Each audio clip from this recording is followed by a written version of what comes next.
जिसे अंग्रेजी में जीरो कहते हैं।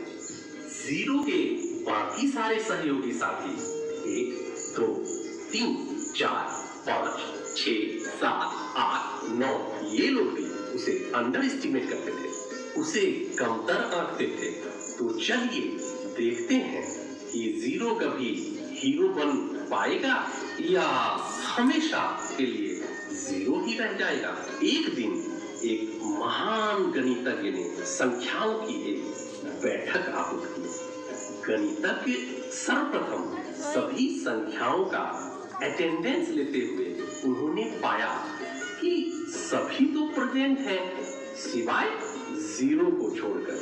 तब गणितज्ञ ने सभी संख्याओं को आदेशित किया कि जीरो जहां कहीं भी हो उसे ढूंढकर इस बैठक में हाजिर किया जाए।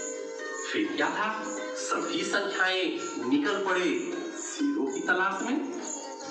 और उधर जीरो बेचारा एक पेड़ के पीछे जाकर छिप गया था।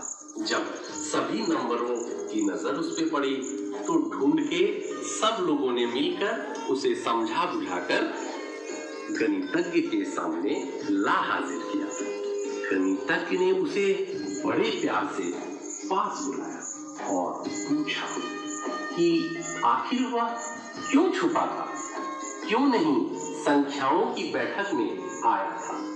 यह सुनते ही जीरो रोने लगा और टूटी आवाज में बोला, सर मैं तो सिर्फ जीरो हूँ, लोगों के अनुसार मेरा कोई मोल नहीं है और इसलिए ना तो कोई मुझे प्यार करता है और ना ही कोई मेरा सम्मान करता है। मैं बहुत दुखी हूँ और इसलिए सबसे दूर जाके अकेले में रहता हूँ और क्षमा करें इसीलिए मैं आपकी बैठक में शामिल नहीं हो पाया था।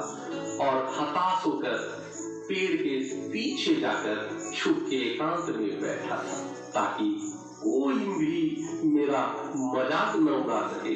गणितज्ञ ने कुछ देर सोचा और नंबर 1 को सामने में आकर खड़े होने का निर्देश दिया एवं शेष सभी संख्याओं को जीरो की तरफ इशारा कर पूछा, बताओ जीरो का मान कितना है। तो हर एक संख्या ने मजाक उड़ाते हुए एक स्वर में कहा, जीरो, इसका मान जीरो है, यह बेकार है, व्यर्थ है। यह कह के सभी लोग खिलखिला के हंसने लगे।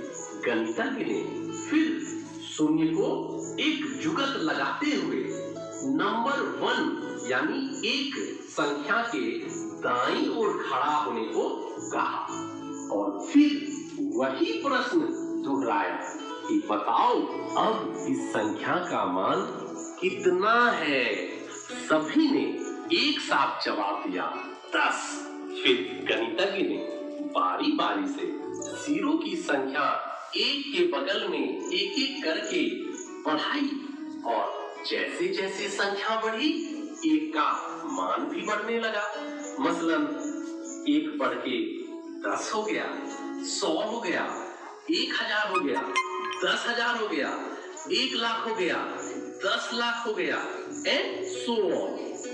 गणितज्ञ ने तब सभी को जीरो का मोल समझाया और यह भी कहा कि किसी भी संख्या का महत्व अकेले में कम होता है, उसका महत्व तभी बढ़ता है जब वो अन्य संख्या के साथ खड़ा होता है।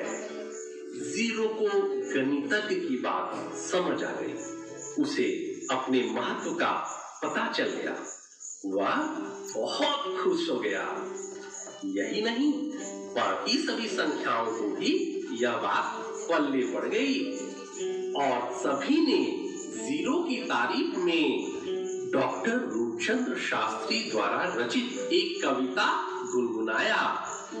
शून्य में दुनिया समाई, शून्य से ही संसार है, शून्य से ही विज्ञान का अभिप्राय और आधार है, शून्य से ही नाद है, शून्य से ही शब्द है, शून्य के बिन प्राण मन संवेदना सब कुछ निःशब्द है। शून्य से गणनाएं होती हैं। शून्य ही आकाश है। चांद तारे सभी शून्य के ही पास हैं। शून्य से ही जीवन शुरू, शून्य पर ही अंत है। आदि काल से ही शून्य की महिमा अपार और अनंत है। तो बच्चों, ये थी आज की कहानी। हमें इंतजार रहेगा आपके फीडबैक जानने का। अंत में मैं आप सबों से 3 प्रश्न पूछना चाहता हूँ। मेरा पहला प्रश्न है कि इस कहानी को आप कौन सा शीर्षक देना चाहेंगे। मेरा दूसरा प्रश्न है कि वे कौन से महान गणितज्ञ थे जिन्होंने शून्य का आविष्कार किया। और मेरा तीसरा प्रश्न है कि जिस प्रकार किसी संख्या के किनारे शून्य के खड़े हो जाने से उसका महत्व बढ़ जाता है, हम इंसानों में वो कौन कौन से गुण हैं जो हमारे साथ यदि खड़े हो जाए तो हमारा महत्व बढ़ जाएगा। तो ये थे 3 प्रश्न और ये थी मेरी आज की कहानी। मुझे सुनने के लिए आप सभी श्रोताओं का हृदय से आभार।